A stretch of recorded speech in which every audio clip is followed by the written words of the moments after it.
Hello guys, welcome back to my YouTube channel. जैसे कि last lecture में मैंने आपको भूगोल का मूलभूत परिचय बताया था। इस लेक्चर को रिकॉर्ड करने का मेन पर्पस मैं आपको पृथ्वी की परतों के बारे में बताना चाहता हूँ। सामान्यतः पृथ्वी की 3 परतें होती है, जिसको इस चित्र के माध्यम से समझा जा सकता है। पृथ्वी की सबसे ऊपरी जो परत होती है उसके भूपर्पट्टी कहते हैं। उसके नीचे मेंटल होती है, उसके नीचे कोर होती है, जिसकी स्पेसिफिकेशन हम आने वाली स्लाइड्स में देखेंगे। अब हम पृथ्वी की परतों के बारे में अध्ययन करते हैं। सबसे ऊपरी जो परत होती है उसे भूपर्पट्टी के नाम से जानते हैं। ये सबसे पतली परत होती है। इसकी जो मोटाई होती है वो महासागर, महाद्वीप और पठारी क्षेत्र में अलग अलग होती है। सबसे कम मोटाई महासागरों में होती है, लगभग 5 किलोमीटर। महाद्वीपों में इसकी मोटाई 30 से 40 किलोमीटर होती है और पठारी क्षेत्रों में और पहाड़ी क्षेत्रों में इससे ज़्यादा होती है। इसको मुख्यतः सियाल के नाम से जानते हैं, क्योंकि इसमें सिलिका प्लस एल्यूमिनियम की अधिकता होती है। भूपर्पट्टी के ऊपर आम जिंदगी के साथ साथ पहाड़, मिट्टी, जल आदि जैसी भौगोलिक परिस्थितियां को हम देख सकते हैं। इसकी जो डेंसिटी होती है महासागरों में अधिक होती है, महाद्वीपों में इसकी डेंसिटी महासागरों की तुलना में कम होती है। मोहो, क्रस्ट और मेंटल के बीच की सीमा को कहा जाता है। अब चूंकि हम दूसरी परत मेंटल के बारे में पढ़ते हैं। मेंटल भूपर्पट्टी के बाद पृथ्वी की दूसरी परत होती है। ये क्रस्ट की जस्ट नीचे होती है। इसकी जो मोटाई होती है वो 30 किलोमीटर से लगभग 2900 किलोमीटर तक होती है। इसको सीमा के नाम से जानते हैं, क्योंकि इसमें सिलिका प्लस मैग्नीशियम के अवशेष की अधिकता देखी जाती है। मेंटल के 2 पार्ट होते हैं, ऊपरी मेंटल और निचली मेंटल।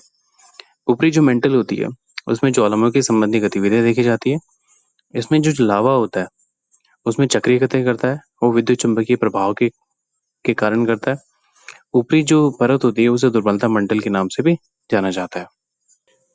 दुर्बलता मंडल में होने वाली जो गतिविधियां होती है उसको प्लेट विवर्तनी के सिद्धांत के माध्यम से समझ सकते हैं।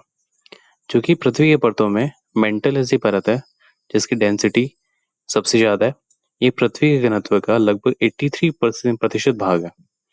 मेंटल और कोर के जो बीच की सीमा होती है उसको गुटेनबर्ग डिसकंटिन्यूटी के नाम से जानते हैं।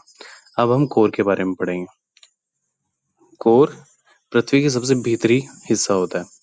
ये इसकी जो गहराई होती है लगभग 2900 किलोमीटर से लेके 6371 किलोमीटर तक होती है।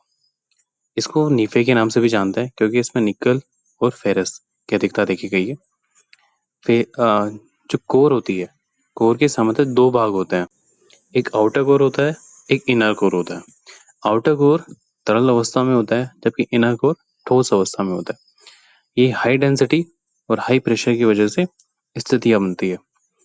क्योंकि पृथ्वी का जो कोर होता है वह चुंबकीय क्षेत्र का निर्माण करता है। अब चूंकि पृथ्वी का जो केंद्र है वो अत्यधिक तापमान के कारण इसका जो तापमान होता है वो लगभग सूर्य की कोरोना जितना तापमान होता है, अप्रोक्स 5000 डिग्री सेंटीग्रेड से लेके 6000 डिग्री सेंटीग्रेड तक। आउटर कोर और इनर कोर के बीच की जो सीमा है उसको लेहमन डिसकंटिन्यूटी के नाम से जानते हैं। क्योंकि इनर कोर की डेंसिटी ज्यादा होती है, अप्रोक्स 13.1 ग्राम पर सेंटीमीटर क्यूब इनर कोर की डेंसिटी होती है। अब हम निष्कर्ष तक पहुंचते हैं। जैसा कि मैंने आपको बताया कि पृथ्वी की 3 तरह की लेयर होती है। ऊपरी जो परत होती है भूपर्पट्टी होती है, इसके नीचे मेंटल होती है, इसके नीचे कोर होती है। जो कि जो भूपर्पट्टी होती है वो हमारी जिंदगी का आधार होती है। मेंटल में मैग्मा और प्लेटों की गतिविधियां देखी जाती है और कोर हमारी पृथ्वी का ऊर्जा केंद्र है जो चुंबकीय क्षेत्र बनाता है। तो गाइज, आप आज के लेक्चर में बस इतना ही। यदि आपको ये वीडियो नॉलेजेबल लगा हो तो इस वीडियो को ज़्यादा से ज़्यादा शेयर कीजिए, लाइक्स कीजिए एंड कमेंट्स कीजिए। और कमेंट के माध्यम से मुझे ये बताइए कि अगला लेक्चर मैं किस टॉपिक पे बनाऊँ।